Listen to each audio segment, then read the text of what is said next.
Preface. The sea has always been a realm of mystery, a vast expanse that has lured adventurers, dreamers, and fortune seekers since the dawn of time. Its endless waves whisper secrets, and its winds carry the tales of those brave, or foolish, enough to sail upon its unforgiving waters. In the Golden Age of Piracy, a time when the world was still finding its shape, the sea was home to legends. Among them was Edward Blackbeard Teach, a man whose name became synonymous with terror and adventure, whose life was as wild and untamed as the waters he ruled. But what if there was more to the tale of Blackbeard than the stories of his brutality and greed? What if his greatest treasure was not gold, but something far more valuable: his memories, his adventures, and the lessons he left behind? This is a story of discovery, a journey to find not just treasure, but understanding. For in the search for Blackbeard's lost legacy, a young captain and his crew will face trials that test their courage, their loyalty, and their very understanding of what it means to be truly rich. The Whispering Map is no mere chart of islands and shores. It is a guide to the heart of the sea, where every wave holds a story, and every storm carries a lesson. The crew of the Sea Whisper seeks not only a buried hoard, but the wisdom of one of the greatest pirates who ever lived. Through danger and uncertainty, they will uncover a treasure far more precious than they could ever have imagined, a treasure that belongs not to one man, but to all those who dare to embark on the journey. So, gather your courage, take your place aboard the ship, and sail with us into the unknown. The adventure of a lifetime awaits, and the treasure found may change everything you thought you knew about the sea.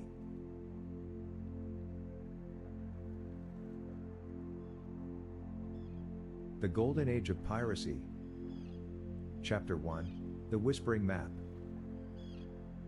The sea was calm beneath the Sea Whisper, its surface shimmering like liquid glass in the golden light of the setting sun. The gentle swish of the waves against the hull was the only sound that filled the air, other than the occasional whisper of a sailor's voice or the creak of the ship as it rocked with the rhythm of the ocean. I stood at the bow, my hands resting lightly on the smooth, time-worn wood, feeling the pulse of the ship beneath my fingers. The air smelled of salt and the promise of something just out of reach.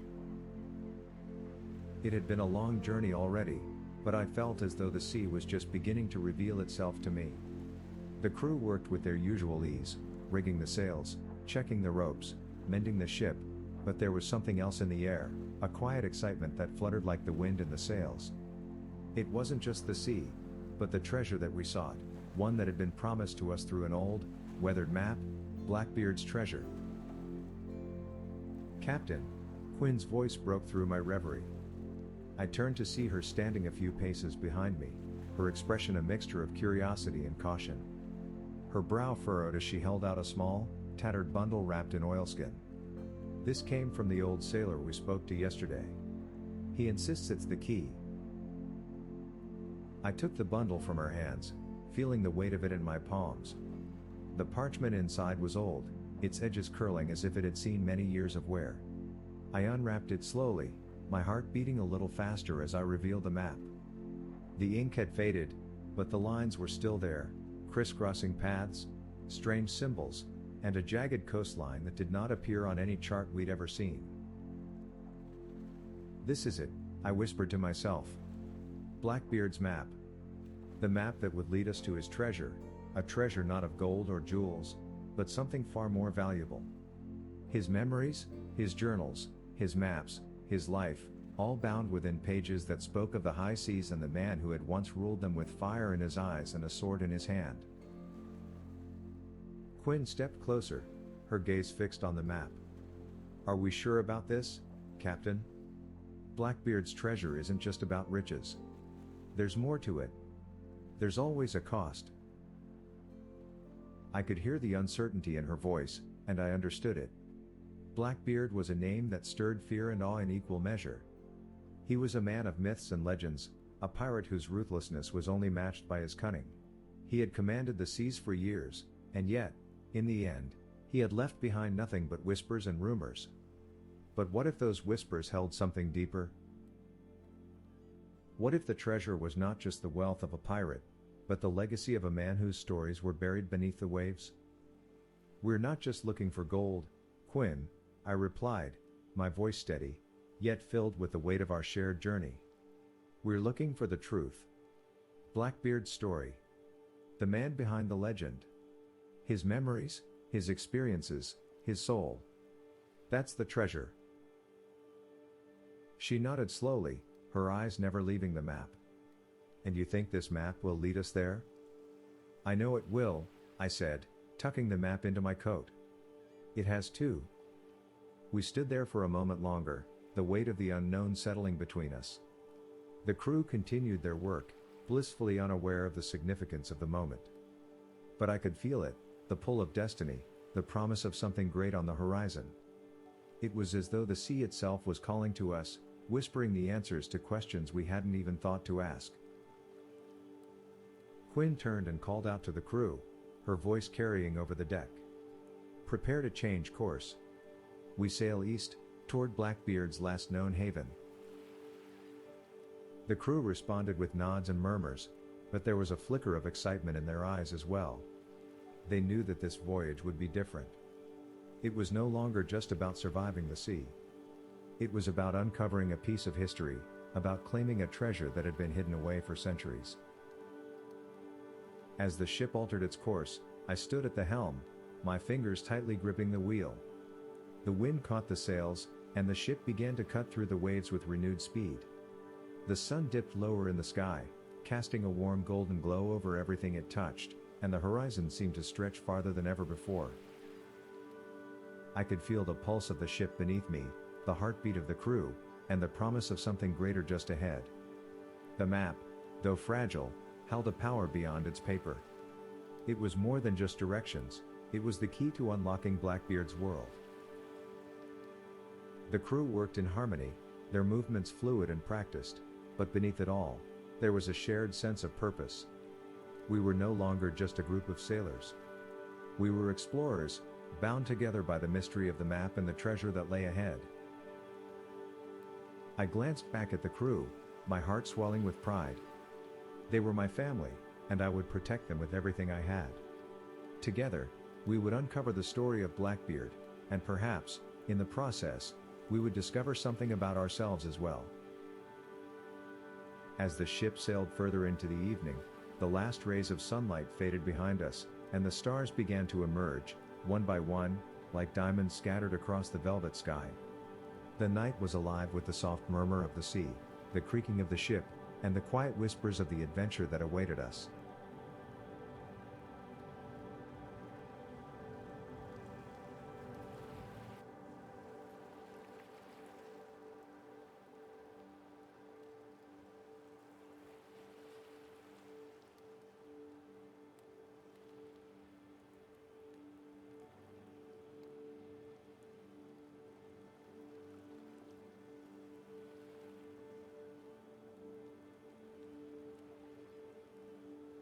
Chapter 2, The Crew's Bond.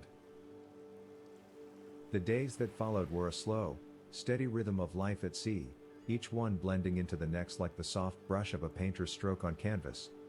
The sails billowed with the wind, the waves lapped gently against the ship's hull, and the sun dipped low each evening, casting golden hues across the horizon.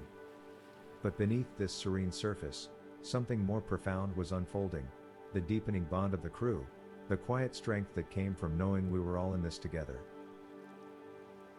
We had all come to the sea for different reasons. Some sought freedom, others redemption, and some, like me, sought answers. But now, as the sea whisper glided through the open ocean, we shared something far greater, a singular purpose, a collective dream. Each of us had our own duties on the ship, our roles that defined us, but in those moments when the work quieted, when the sails were trimmed and the ropes secured, we found ourselves in each other's company. There were the familiar rhythms of our shared routines, Miko, our cook, always humming a soft tune as he stirred his pots, his laughter a steady balm to the ship's sometimes oppressive silence. Rook, our carpenter, who had a way of turning a simple task into a song, his voice rising in harmony with the creaking of the wood as he repaired the ship with care. Quinn, my first mate, was a pillar of strength and quiet wisdom. Her gaze was always sharp, taking in the movements of the crew and the winds, reading the sky like a well-worn book. But beneath that commanding exterior, I had come to learn, there was something more, a loyalty, a softness, that only those closest to her would ever see. Her quiet smiles, exchanged in passing, spoke volumes about her trust in us, in me. Then there was myself, a captain not yet fully formed, my thoughts always drifting to what lay ahead. The treasure we sought was not just the hidden riches of Blackbeard's life, but the opportunity to understand the man behind the myths, to learn from his stories and his mistakes. I didn't speak of this often, but I knew the crew understood. They had followed me, trusted me, without question, and for that, I was eternally grateful. One evening, after a long day of sailing, I found myself sitting on the edge of the deck, gazing at the horizon. The sun was a fading memory, leaving behind only the cool embrace of twilight. The crew had gathered for dinner, the smell of Miko's cooking wafting through the air, but I remained apart for a moment, my thoughts as quiet as the stars that began to appear overhead. Quinn approached, her footsteps light on the wood. She didn't speak at first, just stood beside me, her eyes following my gaze out to sea. The world felt vast in that moment, the ocean stretching infinitely in every direction, the sky a deep velvet canvas, dotted with the first stars of the evening. "What do you think Blackbeard was like?" she asked after a moment, her voice low, almost as if speaking too loudly might disturb the peace of the night. I turned to face her, taking in the contours of her face, the way the fading light caught the glint of her eyes. She was a woman of few words, but each one carried weight, a wisdom beyond her years. "I think he was like the sea," I said, my voice drifting on the evening air. "Unpredictable. Wild. But also, deep. He saw the world differently from us, Quinn. He didn't just sail the seas, he became them. And that's what I want to understand." She nodded slowly, her gaze still fixed on the horizon. "I understand. But what if his treasure isn't just what's written on those pages? What if it's something more? Something deeper than we can see?" I smiled, feeling a warmth in my chest at the thought. Quinn always saw beyond the surface, and it was one of the reasons I trusted her so implicitly. She had a gift for understanding people, for reading the things left unsaid. "I believe you're right," I said softly. "Perhaps Blackbeard's treasure isn't just in his journals, but in the way he lived his life. His choices. His lessons." Quinn stayed silent for a moment, the two of us lost in our thoughts, the sounds of the crew laughing and eating drifting over to us. Miko's hearty laugh echoed through the night air, and Rook's deep voice joined in with a song. It was comforting, the way they came together, their voices a tapestry of camaraderie, woven together with ease. As if sensing the shift in the air, Miko called over to us. "Captain, Quinn. Dinner's ready. Come join us. There's plenty of stew, and I've even managed to bake some bread. It's the little things that make the journey sweeter, eh?" I chuckled and turned back to Quinn, offering her a hand. She took it with a smile, the two of us making our way over to the table where the crew had gathered. We ate and laughed, the food warm and comforting, the camaraderie of our shared experience something that couldn't be put into words. Later, as the stars filled the sky, the wind picking up to carry us eastward, I couldn't help but feel that we were more than just a crew. We were a family, and the sea had brought us together for a reason. Whatever the treasure may be, whether it was Blackbeard's journals or the wisdom of the ocean itself, I knew that we would find it, together. It was the quiet bond that formed between us, in the stolen moments and shared silences, that would guide us through whatever storms lay ahead. As the ship cut through the water, the sails full, I glanced at the crew. They were laughing, talking, their voices carrying across the deck, and I felt a quiet certainty settle in my chest. We were ready for whatever came next. Together.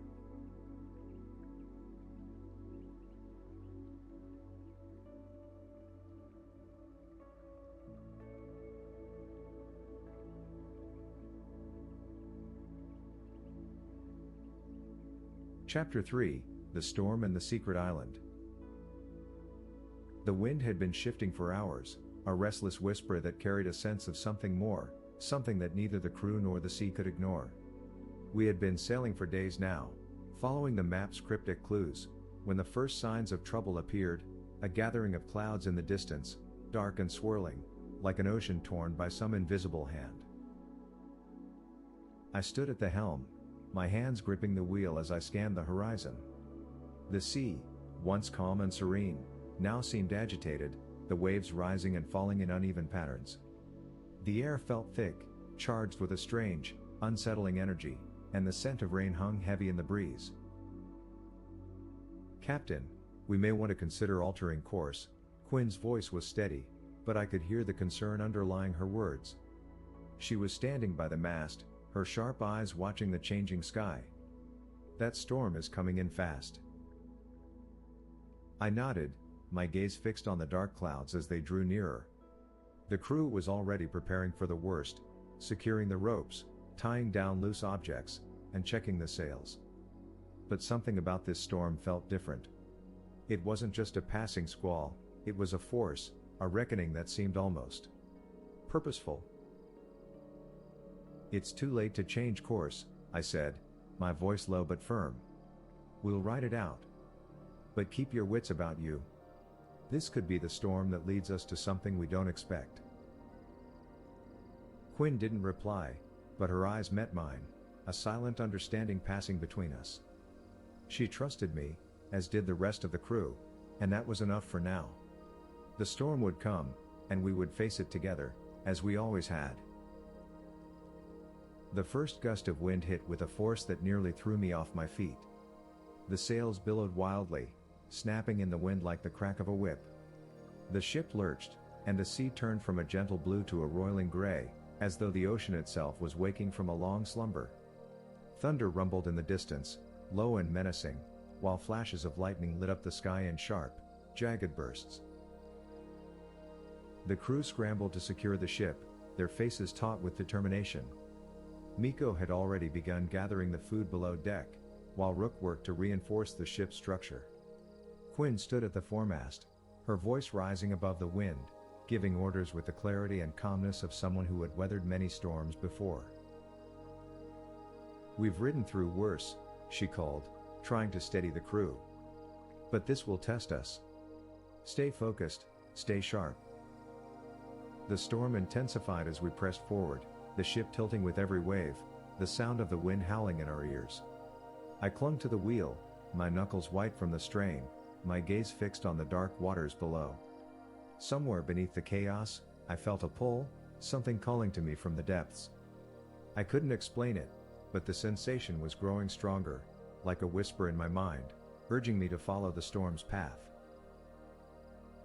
Suddenly, the ship was struck by a tremendous wave, higher than any we had encountered before. It crashed over the deck with the force of 1,000 hammers, sending a spray of salty water over us all. The ship groaned and creaked, but it held firm, its hull slicing through the chaos. "Hold on!" I shouted, my voice nearly lost to the roar of the storm. But the crew was already doing what they did best, fighting with the sea, each sailor working in perfect harmony, their movements as instinctive as breathing. In the midst of the tempest, I saw Quinn near the bow, her eyes locked on something far ahead. There was a flicker of recognition in her gaze, a sudden intensity that caught my attention. "Captain!" she called, her voice cutting through the storm. "There's land ahead."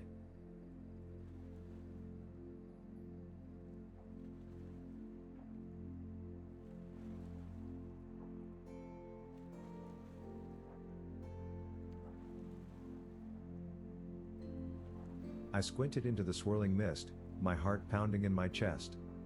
The island was barely visible through the rain, a shadow rising from the sea like a sleeping giant. The map had spoken of a secret island, a place that Blackbeard had hidden his treasure, hidden his legacy. But I hadn't expected to find it like this, amid the fury of a storm that seemed to have no end. "Prepare to anchor," I ordered, my voice steady, though my heart raced. The storm was relentless, but the island was close, so close. The crew worked quickly, dropping the anchor as the island loomed ever nearer. The ship groaned as it slowed, the waves crashing around us in a final burst of fury. The rain pelted down, the wind howling in a last, fierce cry, before, as suddenly as it had arrived, the storm passed. The air fell eerily still, the storm's rage replaced by a heavy silence that seemed almost unnatural. Slowly, the clouds began to part, revealing the island in its full glory. It was small, jagged, with steep cliffs rising sharply from the sea. The shoreline was dotted with rocks, the water crashing against them in a rhythmic, thunderous roar. But there was something comforting about it. Something familiar, as if the island itself was welcoming us. "We found it," I whispered, my voice barely audible above the soft sound of the waves lapping against the ship. "This is Blackbeard's island. This is where it all ends." Quinn stood beside me, her gaze fixed on the island. "And where it all begins," she added softly, a smile playing at the corners of her mouth. I nodded, feeling a surge of excitement in my chest. This was it. The treasure we had searched for was within reach. Not gold, not jewels, but something far more precious, the stories, the memories, the legacy of a man who had shaped the seas. It was time to uncover the truth. As we lowered the small boats into the water, ready to row toward the shore, I felt the weight of what lay ahead pressing on my shoulders. But I wasn't alone. I had the crew, my family, by my side. Together, we would step onto the shores of Blackbeard's secret island, and we would find what had been lost to the sea for so long.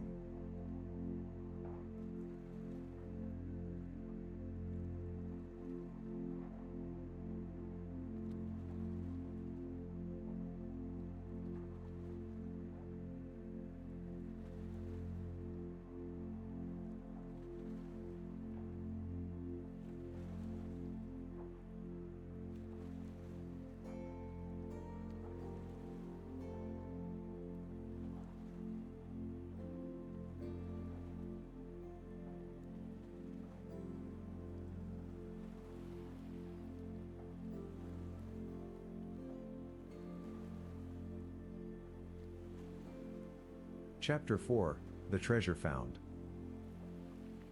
The sun had barely begun to rise, casting the first blush of pink and gold across the sky as we set foot on the jagged shores of the secret island. The ground beneath my boots was uneven, the rocks sharp and unforgiving, but there was a steady determination in every step we took. The storm that had raged the night before had now become nothing more than a distant memory, and the island, with its towering cliffs and dense foliage, felt as though it had always been here, waiting for us. The crew gathered in a tight circle, their eyes wide with awe as they took in the surroundings. The air smelled of salt and earth, a heady mix that filled the lungs with a sense of wonder. The trees grew thick and wild, their branches heavy with the weight of untold secrets. But it was the island itself that seemed to pulse with energy, as if the earth beneath our feet was alive, urging us forward, urging us to uncover the hidden past. "Do you think Blackbeard left the treasure here?" Miko's voice broke the silence, his question more of a hopeful murmur than a challenge. "I know he did," I replied softly, my eyes fixed on the path ahead. The map led us here, through the storm, through the dangers of the sea. This is where it ends. Or where it begins. Quinn stepped forward, her face set in that quiet, resolute manner I had come to trust. She was always the first to take charge in moments like this, her sharp mind cutting through the mystery with a clarity I admired. "We should split up. Search the island. The treasure is here, but we won't find it standing still." Without waiting for further discussion, she motioned to the crew, and we scattered into the dense jungle, each of us moving with purpose. The island was alive with sounds, birdsong that echoed through the trees, the rustle of leaves as something small and quick darted between them, and the rhythmic crash of waves against the cliffs in the distance. The scent of damp earth mixed with the sweetness of tropical flowers, a perfume of secrets long kept hidden. We moved cautiously, following paths that seemed to appear and disappear, the jungle dense and thick around us. The sun filtered through the canopy, casting dappled light that shifted with every step we took. Time seemed to slow, as if the island itself had a way of making moments stretch into hours. It wasn't long before Rook, the carpenter, found something. His call echoed through the trees, drawing us all to his side. There, partially obscured by vines and moss, was an old stone structure. It was small but solid, built into the earth itself as though it had risen from the very heart of the island. The stone was weathered, covered in the green of years spent in the damp shade of the jungle, but there was no mistaking it. It was a marker, an entrance to something deeper. "This must be it," I whispered, my pulse quickening as I approached. The stone doorway was low, the arch barely tall enough for a man to pass through without stooping. But it was unmistakably carved with symbols, familiar shapes from the map, the swirling patterns that Blackbeard had used to mark his treasures, his secrets. Quinn was the first to reach the entrance, her eyes scanning the carvings with the practiced precision of someone who had spent years learning the language of the sea. She traced her fingers over the symbols, her brow furrowing in concentration. "This is it," she murmured again, more to herself than anyone else. I stepped closer, feeling the weight of the moment settle in my chest. This was no ordinary treasure. It was Blackbeard's legacy, his thoughts, his dreams, his memories. The man who had shaped the course of piracy in the seas had left behind a trail, a breadcrumb path leading us here. To this hidden place, where his story would be revealed. "We need to get inside," I said, my voice low, almost reverent. Rook moved forward, his strong hands working quickly to clear the vines that had overgrown the entrance. The stone creaked and groaned as he pushed against it, but with a final shift, it gave way. The air inside the stone chamber was cool and heavy with dust, a musty scent that spoke of years spent in isolation. But there, lying in the center of the chamber, was the treasure we had come for. It wasn't gold. It wasn't jewels. It wasn't anything of the sort. It was a pile of weathered books, their leather covers cracked and faded with age. The pages were yellowed and delicate, but the words within them, the stories, the memories, the adventures, were priceless. I knelt down slowly, reverently, as though touching these books could somehow bring Blackbeard himself back to life. Each one told a story, a chapter of a life lived in the shadows of history. These were Blackbeard's journals, his maps, his memories, his treasure. The crew gathered around, their faces illuminated by the soft glow of the torches we had lit in the chamber. They, too, saw it for what it was, a treasure not of wealth, but of knowledge, of legacy. "We found it," Quinn said quietly, her voice full of awe. "We found him." I nodded, feeling a deep sense of peace settle within me. The storm had brought us here, the map had guided us, and now the treasure, Blackbeard's treasure, was in our hands. The books, the memories, the stories that had been hidden away in the depths of the sea for so long, now lay before us. And with them came a new understanding. "This is where it ends," I whispered, looking up at my crew, each face filled with wonder and fulfillment. "But it's also where it begins. This is our legacy now, too. The stories we'll carry with us, the lives we'll live in the wake of this journey." The island had given us its secret, its treasure. But it had also given us something far greater, the bond we shared as a crew, the understanding that we were more than just sailors on a ship. We were storytellers, each of us carrying a piece of Blackbeard's legend with us, as we sailed into the horizon together. And so, under the watchful gaze of the stars, we sat in that ancient stone chamber, our hearts full, and began to read. The treasure was found, and with it, a new chapter was waiting to be written.